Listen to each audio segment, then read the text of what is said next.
नमस्ते बच्चों। देखो आज अपन बात करने वाले हैं फिजिकल केमिस्ट्री के लेक्चर नंबर 14 की या 14 की। इससे पहले कुछ बातें बता दूं आपको मैं।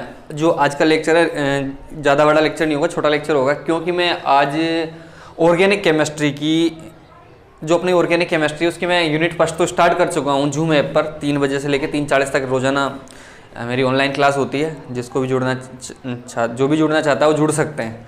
और मैं ये कोशिश कर रहा हूँ कि ऑर्गेनिक केमिस्ट्री के अंदर नेम रिएक्शन है बहुत सारी, ठीक है। अब उन नेम रिएक्शंस को एक साथ तो अपन याद करेंगे तो बड़ी दिक्कत आएगी, बड़ी प्रॉब्लम्स आएगी। तो मैं रोजाना आज से ही एक रिएक्शन रोजाना की यूट्यूब पर डालने वाला हूँ।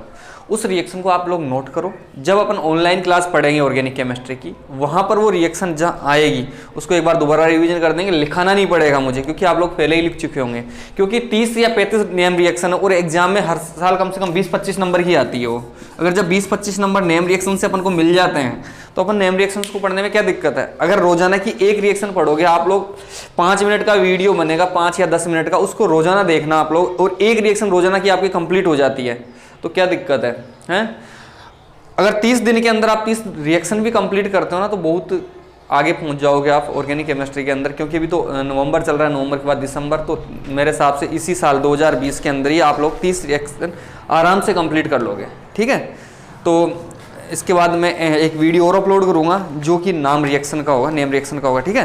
तो आज अपन बात करेंगे आदर्श गैसों के लिए जूल थॉमसन गुणांक की। इससे पहले का जो लेक्चर नंबर मेरा 13 था उसकी मैं बात करूं, उसमें मैंने जूल थॉमसन गुणांक बताया था और लास्ट में जूल थॉमसन गुणांक μ/J का मान मैंने लिखा था, ठीक है।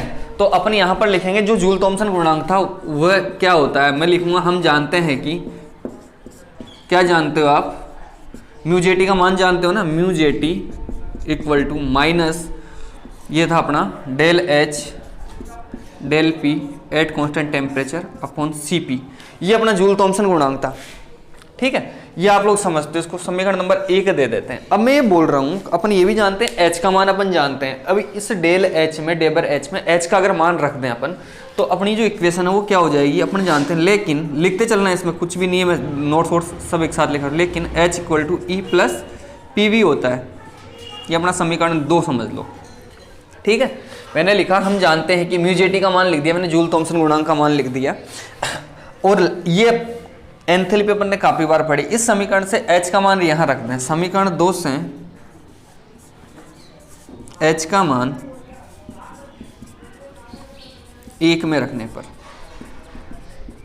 रख दो, कोई दिक्कत नहीं आएगी। μ/J इक्वल टू माइनस डेबर H E plus PV upon डेबर P at constant temperature upon Cp है, ठीक है। ये Cp को अपन ऐसा करते हैं ना, जो आप इधर लिख रहे थे ना आप शुरू से ही, 1/Cp कर दें, कोई दिक्कत नहीं होनी चाहिए। अपना समीकरण नंबर 3 हो गया। अब देखो यहाँ पर ये जो समीकरण नंबर 3 था अपना, इसको अपन ऐसे भी तो कर सकते हैं, H और E का जो मान है उसको अलग अलग लिख दें।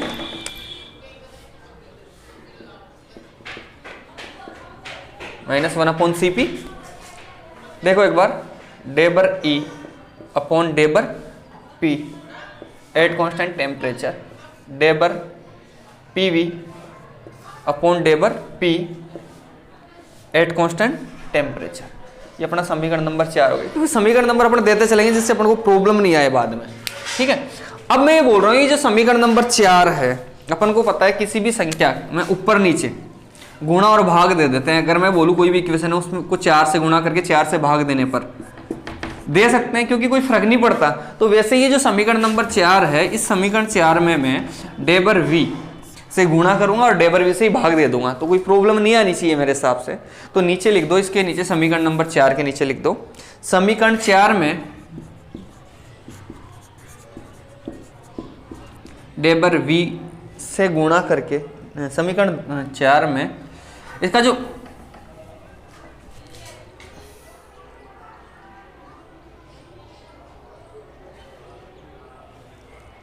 ये प्लस का साइन है, एक मिनट सॉरी, यहाँ पे ये प्लस का साइन लगा देना भाई।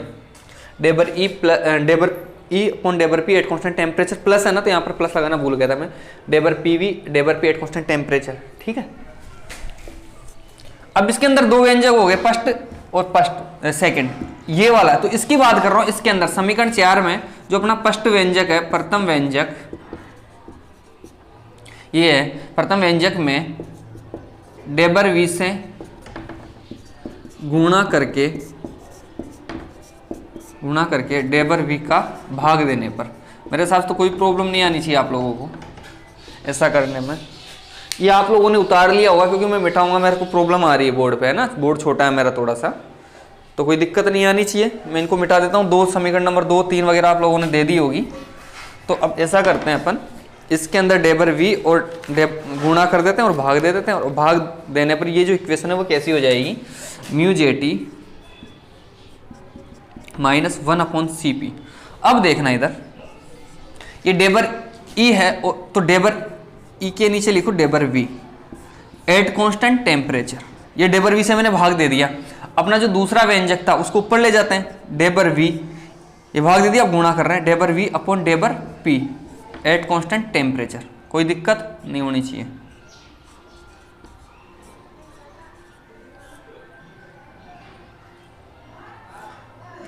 Eight constant temperature, sorry pressure नहीं, टेम्परेचर। इसको दे देना भाई समीकरण नंबर 5। इसमें कोई दिक्कत नहीं होनी चाहिए आप लोगों को मेरे हिसाब से, तो मैंने जो लिखा है, ठीक है।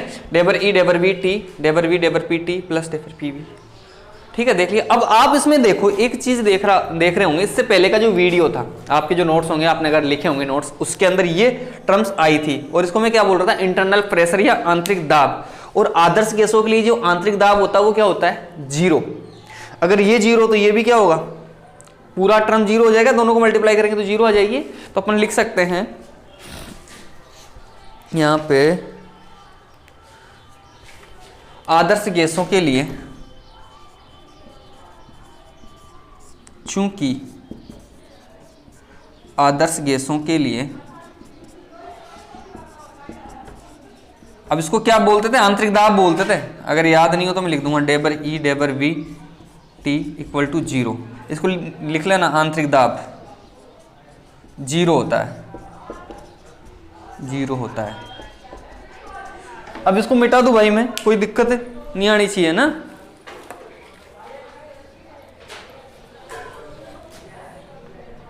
इसको मिटा देता हूं मैं। यहां तक लिख लिया आप लोगों ने। तो इस समीकरण के अंदर जो अपना डेबर ई डेबर वी टी और डेबर वी था, इसमें अपन ने देख लिया कि इसका जो मान है वो 0 आ गया, और अब 0 हो जाएगा तो अपन बोलेंगे ये पूरा का पूरा क्या हो जाएगा, 0। अपन लिख देंगे अतः डेबर ई डेबर वी एट कांस्टेंट टेम्परेचर, डेबर वी डेबर P at constant temperature equal to 0। तो ये यहां तक कोई दिक्कत आपको मेरे हिसाब से कोई प्रॉब्लम नहीं होनी चाहिए। इसका मान 0 आ गया, इन दोनों का, इसका 0 से अगर अपन किसी भी संख्या को मल्टीप्लाई करते हैं तो वो 0 आ जाता है, ठीक है। तो यहां पर अब जो इक्वेशन है उसको देखो। अब इसमें मैं बोल रहा हूं, आप लोगों ने पढ़ा होगा स्थिर ताप पर, बॉयल नियम पढ़ा होगा ना। स्थिर ताप पर जो बॉयल नियम अपन पढ़ते हैं, वहां पर अपन बोलते हैं स्थिर ताप पर बॉयल नियम के अनुसार पीवी इक्वल टू क्या होता था, कांस्टेंट होता था। क्या होता था, पीवी इक्वल टू स्थिरांक। और ये भी जब स्थिरांक है तो पूरा का पूरा स्थिरांक अगर है तो अपन क्या बोल देंगे, ये भी क्या हो जाएगा, 0। और इस प्रकार से अपना जो ये है जूल थॉम्सन गुणांक आदर्श गैसों के लिए वो क्या आ जाएगा, 0 आ जाएगा। तो अपन लिख सकते हैं तथा, इसके बाद तथा स्थिर ताप पर, आप लोग बॉयल नियम देख लेना एक बार, तथा स्थिर ताप पर आदर्श गैसों के लिए, स्थिर ताप पर आदर्श गैसों के लिए, बॉयल नियम जानते हो ना, के लिए नियमानुसार आदर्श गैस समीकरण होता है पीवी इक्वल टू एनआरटी, ठीक है। एन कांस्टेंट आर कांस्टेंट, और जब कांस्टेंट टेम्परेचर ले लेंगे तो पूरे के पूरे क्या हो जाएंगे, स्थिरांक। तो पीवी का को अपन क्या लिख सकते हैं, कांस्टेंट लिख सकते हैं। तथा स्थिर ताप पर आदर्श गैसों के लिए बॉयल के नियमानुसार पीवी क्या हो गया अपना, स्थिरांक हो गया भाई। पीवी इक्वल टू कांस्टेंट या स्थिरांक।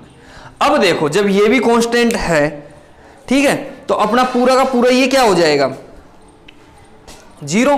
तो अपन क्या लिख देंगे, अतः डेबर P at constant temperature equal to 0।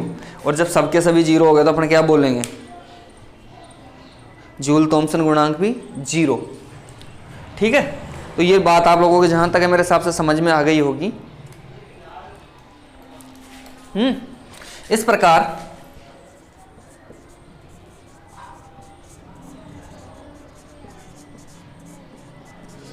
आदर्श गैसों के लिए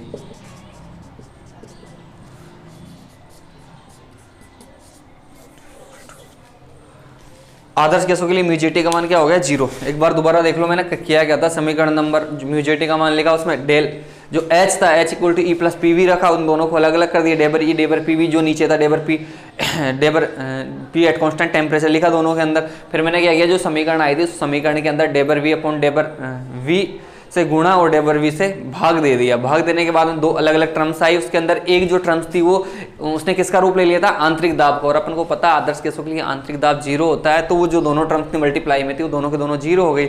और अपन ये भी जानते हैं कि बॉयल के नियमानुसार स्थिर ताप पर पीवी क्या होता है, constant. PV equal to NRT होता है ना अपना इक्वेशन आदर्श गैसों के लिए, आइडियल गैस इक्वेशन। तो पीवी तो है, एन कांस्टेंट है, आर कांस्टेंट है, और टी अगर मैंने कांस्टेंट ले लिया तो पीवी इक्वल टू क्या हो गया, स्थिरांक हो गया, तो वो पूरा का पूरा मान 0। तो ये पूरी की जो पूरी इक्वेशन है इसका मान क्या हो गया 0। तो अपन क्या लिख देंगे, आदर्श गैसों के लिए म्यूजेटी का मान क्या होता है 0 होता है। ठीक है, अब आप लोगों ने अगर लिख लिया हो यहां तक तो नीचे लिखो, अर्थात आदर्श गैसों के लिए जूल थॉमसन गुणांक का मान 0 होता है। अर्थात आदर्श गैसों के लिए जूल थॉमसन गुणांक का मान 0 होता है।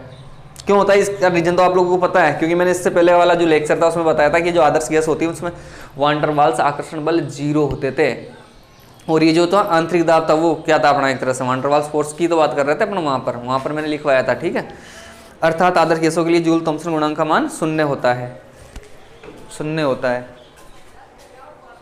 क्योंकि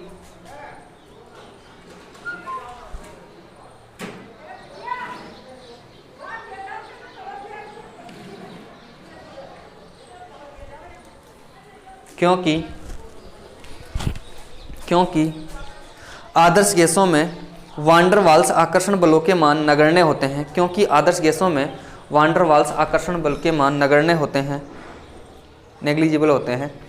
अतः आदर्श गैसों के प्रसार में कोई भी कार्य नहीं करना पड़ता, जिससे ताप में कोई कमी नहीं